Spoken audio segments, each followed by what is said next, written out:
Sobre as manifestações de 7 de setembro, eu não vou ficar aqui ocupando o seu tempo para dizer o óbvio. Elas foram gigantescas. Efeito dos recentes feitos aí de Alexandre de Moraes, ou de Barroso, talvez, ele que chamou todo mundo que foi às ruas de fascistas? Não sei. Eu só sei que as manifestações foram gigantescas. Aqui, por exemplo, você vê uma tomada rápida de Brasília. Pai nosso que estás no céu. Santificado seja o vosso nome. Venha a nós o vosso reino. Seja feita a vossa vontade, assim na terra como no céu. O pão nosso de cada dia nos dai hoje. Perdoai os nossos ofensas, assim como nós perdoamos a quem. Já aqui, você vê Copacabana, pouco antes de o presidente Jair Bolsonaro fazer o seu discurso. Um discurso muito mais ameno do que aquele de 2021, quando ele xingou Alexandre de Moraes de canalha. Esse lado é Brasil, ok? Beleza? Lado direito, levanta a mão todo mundo aqui, lado direito. Só lado direito. Lado esquerdo, agora levanta a mão todo mundo aqui. Mas vamos falar das consequências desse dia que levou multidões às ruas de várias cidades do Brasil para celebrar, em teoria, os 200 anos da independência. Na prática, os atos foram sim uma demonstração de força de Bolsonaro e também foram um ato de campanha. Como, apesar do discurso, a esquerda não gosta muito dessa relação entre o líder e o povo, o que se viu foi muito analista fechando os olhos para a realidade e dizendo justamente o oposto do que as imagens mostravam. Isto é, teve gente dizendo, olha só, que a ausência de lideranças políticas é prova do isolamento de Bolsonaro. Sim, você ouviu direito. Isolamento. Como é possível um presidente estar isolado se consegue levar multidões às ruas? Bom, não tenho a menor ideia. E vale notar que não se trata de uma militância paga nem de pessoas reunidas para assistir a um show como acontecia no passado. Estamos falando aqui de gente que saiu às ruas para demonstrar apoio a Bolsonaro e para dizer que não aceitam as arbitrariedades do Supremo. Tão simples, né? Outra coisa que eu preciso dizer aqui.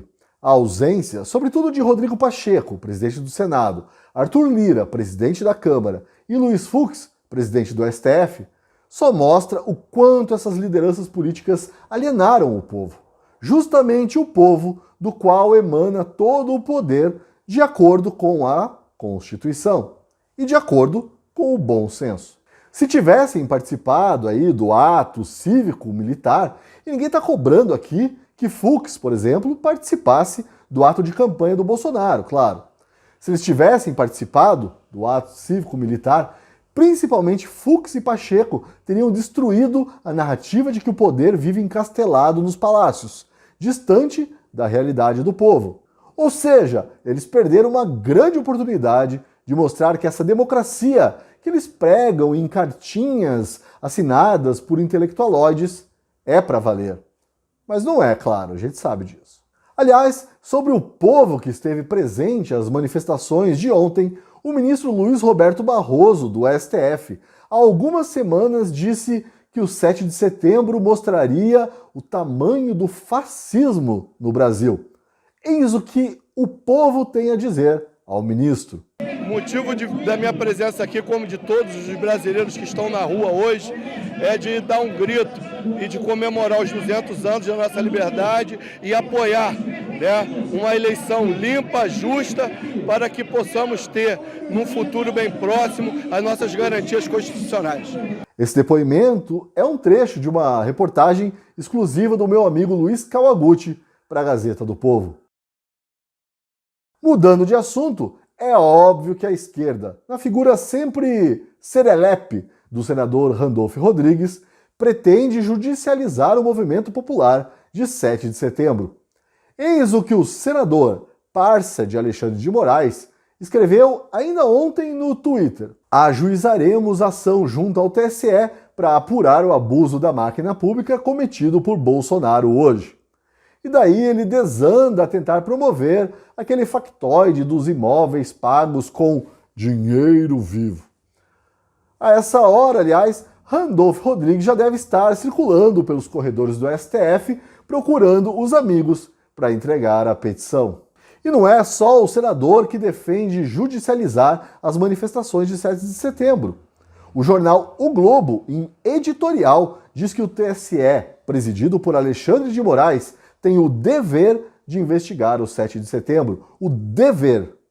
Mais do que o dever, eu quero saber mesmo é se o TSE terá coragem não só de investigar, como também de punir um candidato capaz de mobilizar milhões de pessoas. Em condições normais de temperatura e pressão, eu diria que uma coisa dessa seria impensável.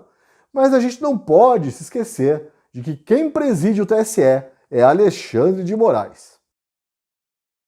Por fim, o imbrochável.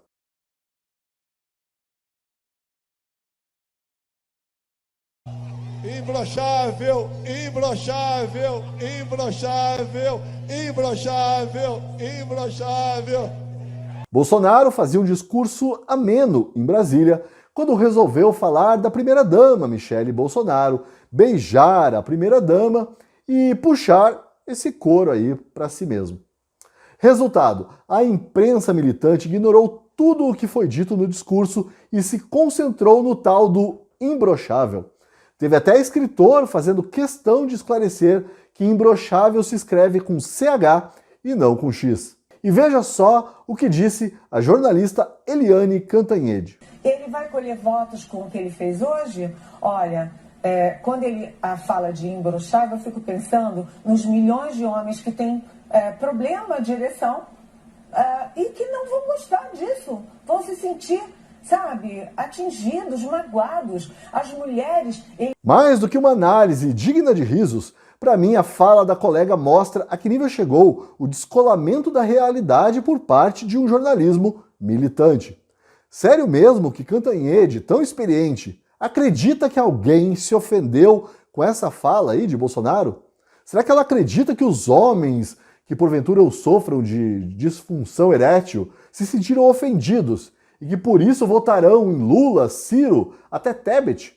Ou será que isso só mostra que a esquerda, apesar de se dizer sempre muito racional, escolhe os heróis e vilões políticos com base nessa impostura sentimental? A Folha de São Paulo foi além, publicando uma matéria em que questiona a virilidade presidencial e outra dizendo, olha só, que a primeira-dama sentiu nojo ao beijar o marido, que por acaso também é o presidente da República.